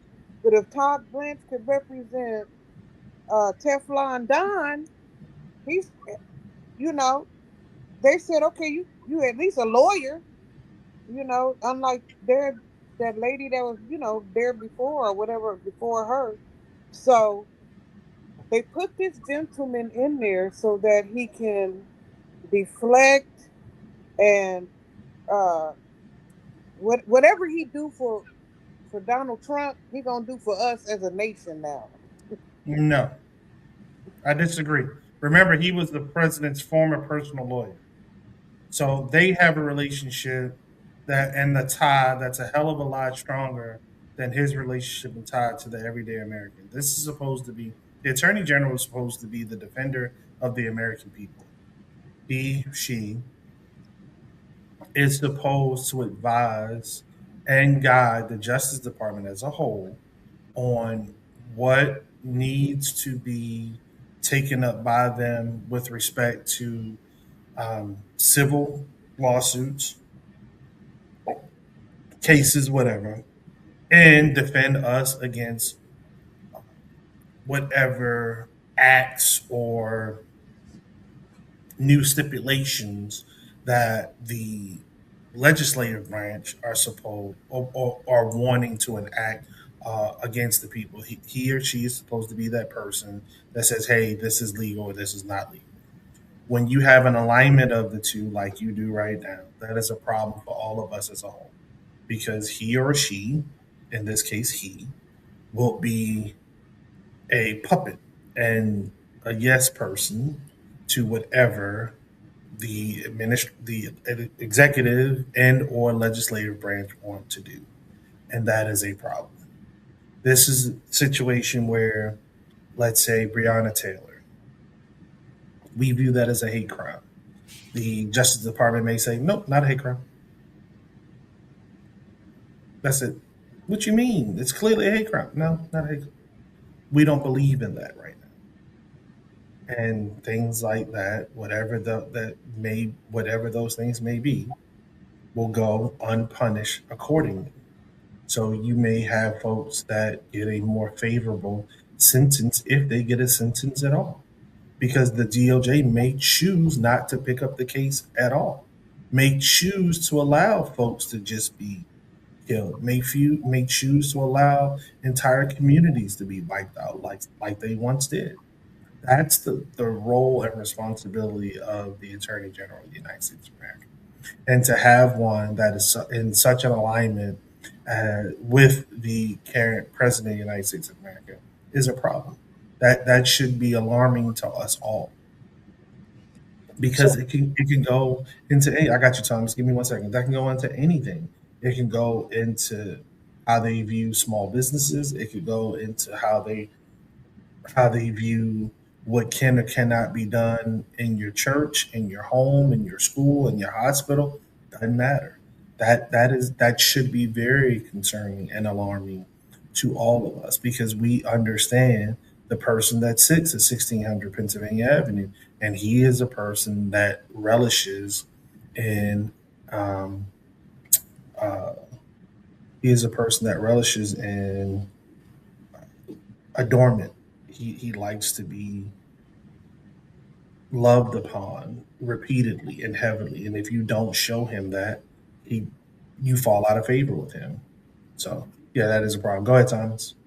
so I think the ultimate issue is the senators. And I got a Absolutely. chance to listen to Lawrence O'Donnell the other night. And Lawrence had said something that I never thought about. He talked about how these senators position themselves as if they're going to fight, whether it's Tom Tillis, it's the senator inside of Louisiana, the senator inside of Texas, Murkowski or Collins, whatever the case. And what it is, this is about the job after the job. And they want to be able to become lobbyists. And if you were a senator, and maybe you guys out there know, or you maybe not know, as a former United States senator, you have access to go on the floor anytime you need to lobby for the firms that hire you. And you want to go out on a good terms with the party so that you can have that access. So when you see these senators who are voting for Blanche, they're voting for their next job. And again, this goes back to what I'm saying about Marino. And I think that if we get the theme that is happening here is right or wrong is being mortgaged for self progression. Mm-hmm. This is about because Blanche was recommended by a federal district judge, to lose his license to practice law. So that shows you what type of lawyer he is. So if he can't practice law in a state, why the hell would you put him over the federal government? That's the question. It's the reframing, and it's these narratives. And I think sometimes the narratives are always kind of framed in a way that kind of have us missing the mark. And I'm blaming national media for that, because that will be the question. Qualification is what the conversation of DEI was about. Remember, they were saying people were just getting handed jobs. Well, damn, this is how you hand somebody a job in front of everyone. He's not qualified to be an attorney based off of his ethics and the way that he practices. So what makes him, Or light thereof. well, what would make him become an attorney general? And I feel like framing it that way, and then we're about to watch the fallout, because we know the slush fund is coming back. We also know that the idea of the Trump family not being prosecuted for the deal with the IRS, we know that that's going to continue too, right? So we know that all of these things are taking place right in front of our eyes. But what we have to understand is that these Republicans never were going to buck the system, because they want their next seven-figure job to stick. And that's what this boils down to, which I think is a travesty. I agree with you wholeheartedly. Wholeheartedly. But Rashi, hopefully that clarifies that a little bit for It does. you. I mean, I understood the idea of it be him being an advisor, but I was like, so I went to the because they put out the Attorney General office put out their own press releases or whatever. So I started looking at the press releases that they put out. If you go to the if you type in Attorney General or whatever and you click on the office and you look down and show the press releases, and they were talking about like cases that are open with rounding up with the cases that ICE get the fish they catch in the ICE net. You know what I'm saying? And they talking about they had a nerve to put on there that they rounding up abusers. Now we just got through starting this damn conversation. Talking about the dude abusing his family, and now they talking about for abusing your family, you could get put out the country. So, anyway, the irony of it all. When you look at some of the cases they have there in the list and some of the news press releases they have, then you can get an idea of the focus on like what they own. You know what I'm saying? And what how they report it, how they spend it, give you an idea of what they own. Now here's the problem with the United States. Once you get into that particular story, now you got to go to the other newspapers in that particular town or whatever and see how it was reported there, right? Because it's cases about rape and whatever and people doing it. The Department of Justice does a lot, so I'm interested to see because it's almost now. He used to be a lawyer for the bad guy, right? But Hmm. now, in theory, don't he work for the United States of America? In theory, yes. But the actual factual is something different. So I want to see how I yeah. Let's see what that looks like when you beholden in the past, and then you get a job where you have to you can you may they may come.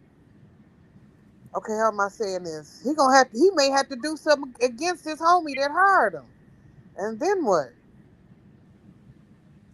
He's not.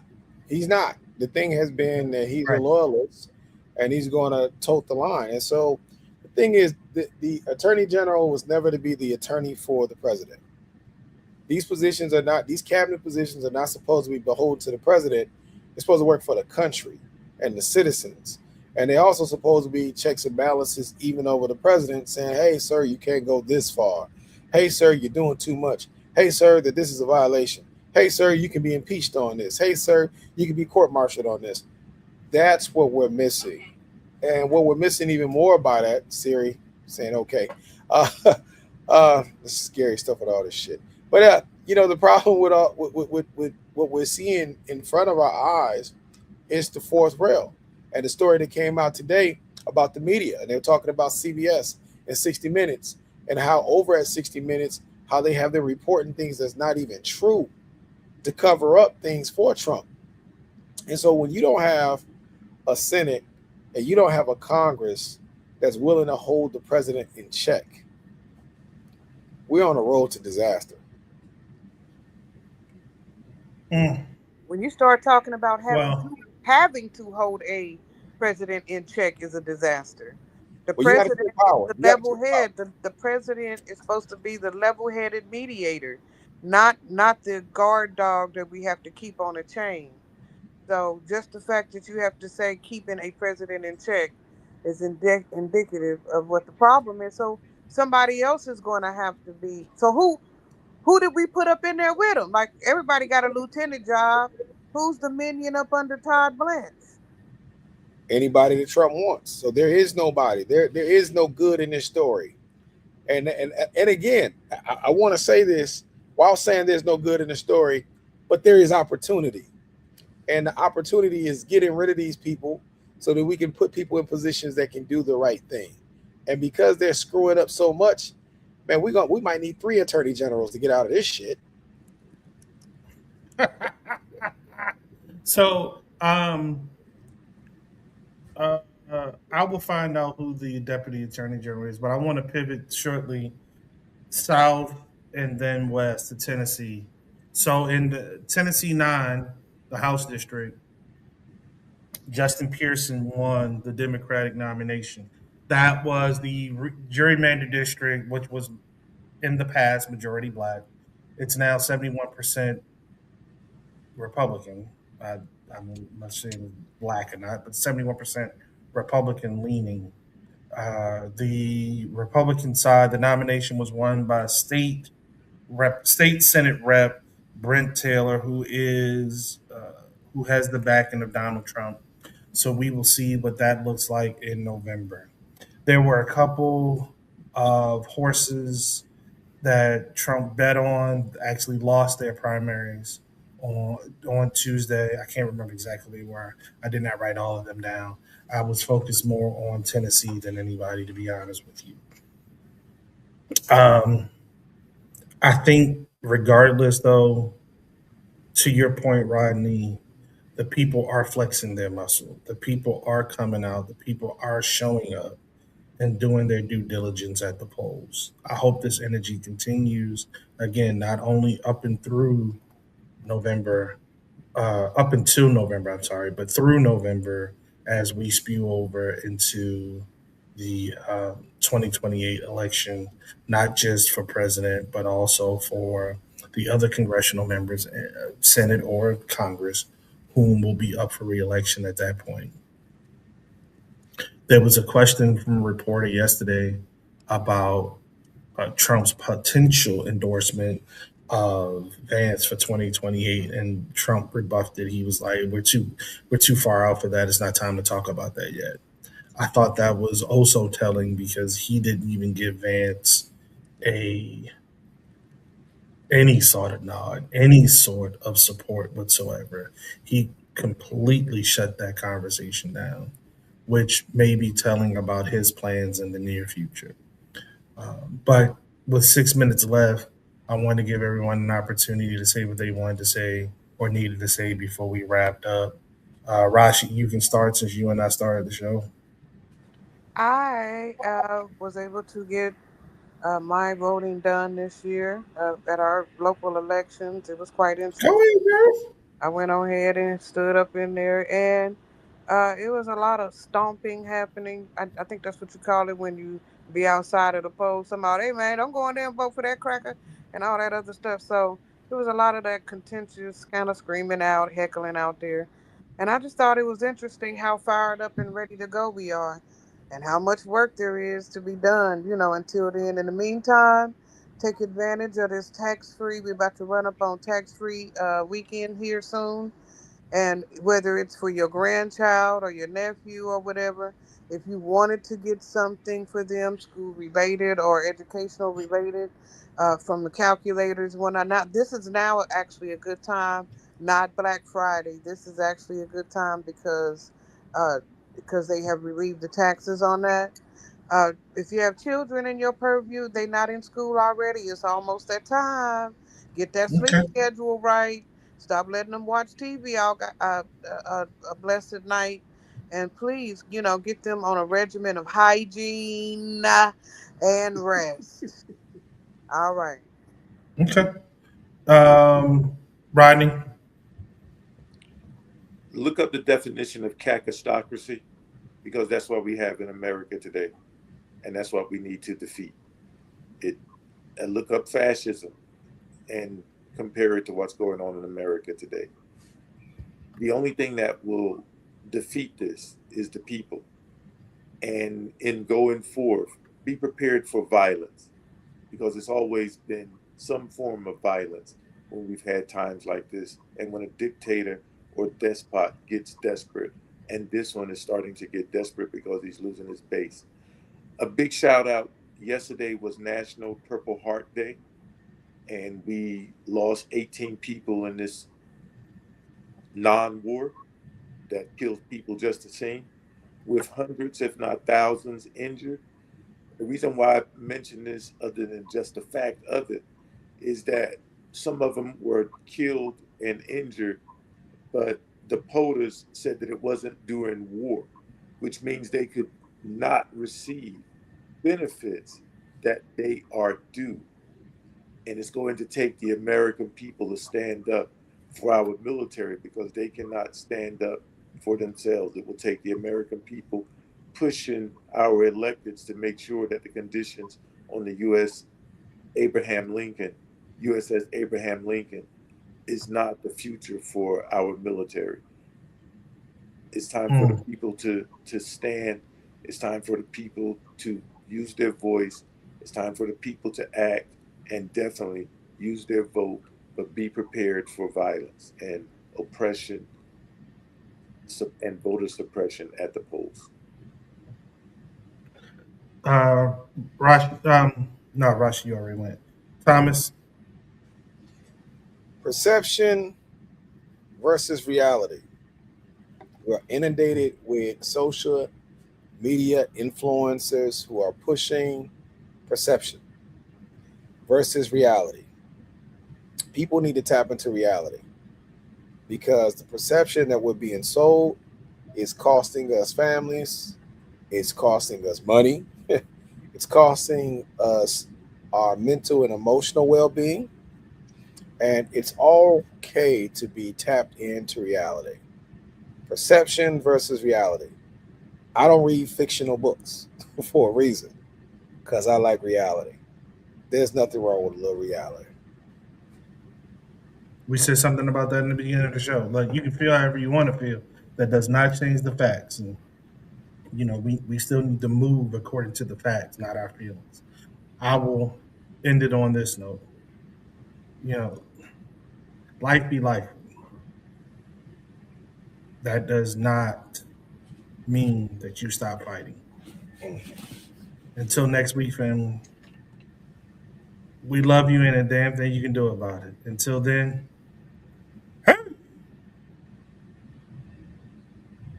all right. I need to get the moving. I got to move it, move it. I got to move it, move it. I got to move it.